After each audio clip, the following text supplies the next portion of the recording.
नमस्कार प्रिय विद्यार्थियों, आज हम बीए पाठ तृतीय हिंदी साहित्य द्वितीय प्रश्न पत्र के अंतर्गत निबंध विधा के बारे में पढ़ेंगे।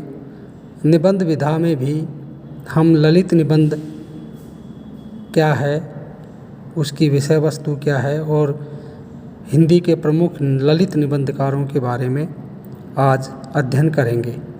कल हम निबंधों के बारे में अध्ययन कर रहे थे और निबंध का उद्भव और विकास उस पर प्रकाश डाल रहे थे।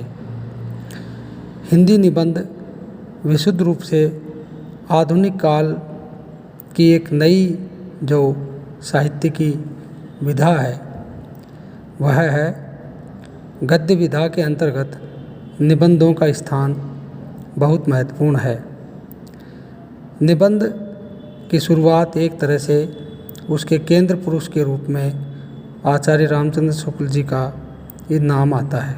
शुक्ल जी से पहले हिंदी निबंध और उनके काल के हिंदी निबंध, स्वयं के हिंदी निबंध और उसके बाद के जो हिंदी निबंध हैं वो शुक्ल जी के बाद हिंदी निबंधों में एक नई शैली का उद्भव हुआ, यानी यूँ कह सकते हैं कि एक नए भावों को लेकर, नई शैली को लेकर, शिल्प को लेकर रचा गया हिंदी निबंध, जिसको ललित निबंध अभिधान से अभिहित करते हैं।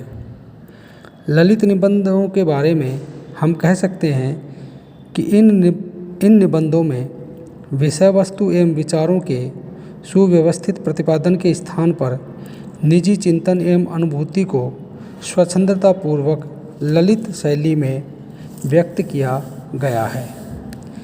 शैली के लालित्य की प्रमुखता के कारण ही इन्हें ललित निबंध की संज्ञा दी गई है। ललित निबंधकारों में कुबेरनाथ राय, विद्यानिवास मिश्र, कन्हैयालाल मिश्र, प्रभाकर आदि का नाम उल्लेखनीय है। कुबेरनाथ राय के प्रिय नीलमणि, निषाद योग, निषाद बांसुरी, कामधेनु और अन्य निबंध संग्रह उल्लेखनीय हैं। डॉक्टर विद्यानिवास मिश्र के संग्रहों में चितवन की छा, तुम चंदन हम पानी, मेरे राम का मुकुट भीग रहा है आदि उल्लेखनीय निबंध हैं।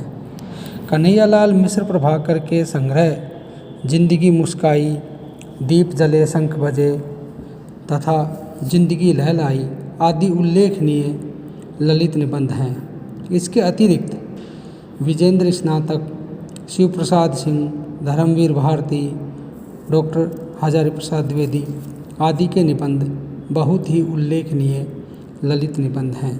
इस तरह से ललित निबंधों की बात जब हम करते हैं तो शुक्लोत्तर जो निबंध हैं उनमें ये ललित निबंध महत्वपूर्ण रूप के रूप में हमारे सामने आता है।